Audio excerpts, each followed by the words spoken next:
کو مدینے میں ملے. فرمایا اللہ کا شیر وہاں پھنسا ہوا ہے اور تم سو رہے ہو. اور یہ اٹھے اور رات کے موقع پہ انہوں نے ندا دی کہ لوگوں جمع ہو جاؤ، خالد بن ولید کی مدد کے لیے پہنچنا ہے.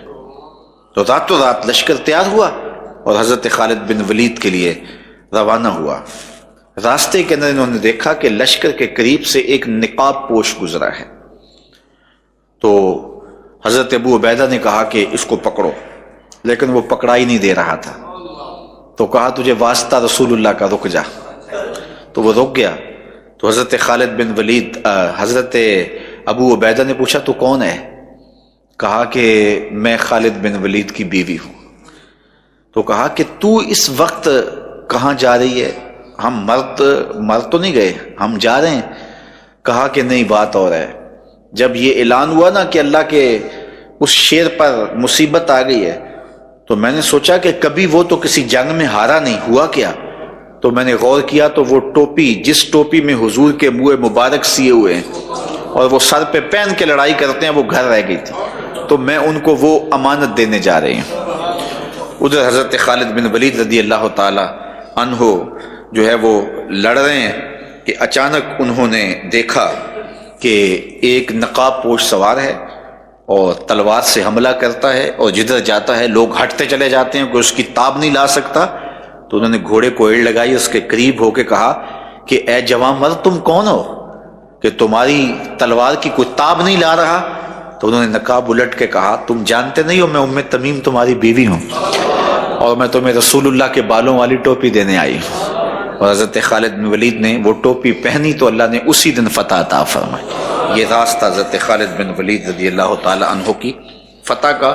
اور سنیے، ایک دن حضور غسل فرما کے نکلے تو حضور نے اپنے بالوں میں سے ایک بال الگ کیا. لوگ منتظر تھے تو حضور نے فرمایا من ازا شارۃ من شاری فالجنۃ علیہ حرام. جس نے میرے بالوں میں سے ایک بال کی توہین کی اس پر اللہ کی جنت حرام ہوگی. تو حضور علیہ الصلوۃ والسلام سر کے بالوں سے لے کر کے پاؤں کے ناخن تک سراپا حسن ہی حسن ہے.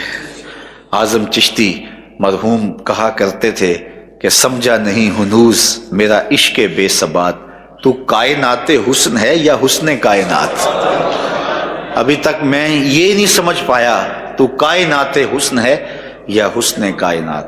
ہر ادا سونی، ہر عضو لاجواب، اور ہر عضو کا صوری حسن اور مانوی حسن بے مثال. کائنات میں ایسا سونا پیکر رب نے نہیں تراشا، ایسا حسن کسی کو نہیں دیا جو آمنہ کے لال کو دیا ہے. وہ حسن، وہ جمال اور وہ شانیں جو حضور علیہ الصلوۃ والسلام کو عطا کی گئیں وہ حضور کا ہی مقسوم ہے. اللہ تعالی ہمیں حسن رسول کا نور نصیب فرمائے اور حضور کی محبتیں، حضور کا پیار ہم سب کا مقسوم کرے. حسن رسول بیان کرنے کا مقصد حضور کے ساتھ محبت کا ازدیاد ہے، حضور کے ساتھ تعلق کی پختگی پیدا کرنا ہے، اور حضور علیہ الصلوۃ والسلام کے ساتھ اپنے دل کا، اپنے قلب کا، اپنے روح کا رشتہ مستحکم کرنا ہے. انسان کی فطرت ہے کہ وہ حسن کی جانب مائل ہوتا ہے. تو کائنات میں ایسا حسن کسی کو نصیب نہیں ہوا جو آمنہ کے لال کو نصیب ہوا ہے. وہ حسن، وہ جمال اور وہ خوبصورتی جو حضور کو عطا کی گئی وہ حضور کا ہی مقسوم تھا. لکھاں آئے لوگ زمانے تے محبوب خدا جیا کوئی نہیں، لکھاں سونے بن بن بہندے نے او دی خاک پا جیا. سادی بھی بول پڑے کشفت دو جا بے جمال ہی. یہ کائنات کی جو ظلمتیں مٹی ہیں یہ حضور کے جمال کی وجہ سے مٹی ہیں.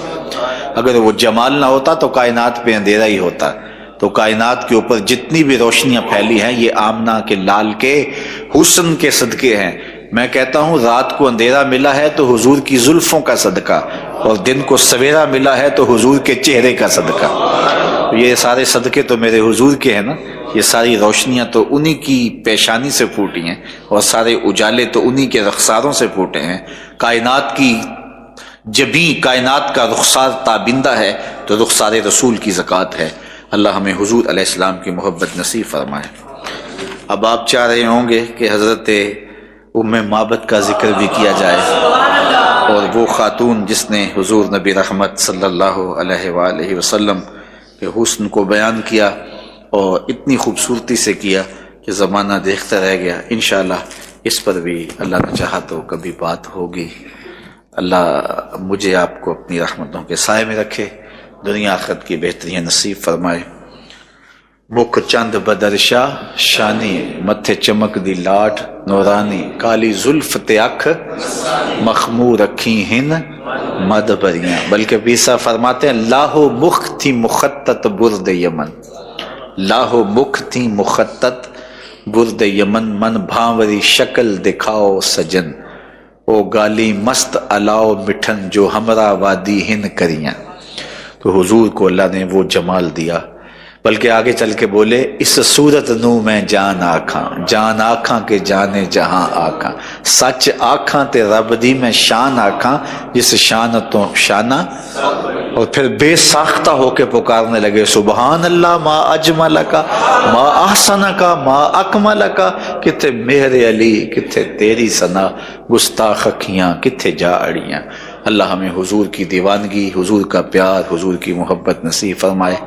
آپ کل بھی تشریف لائے، آج بھی تشریف لائے.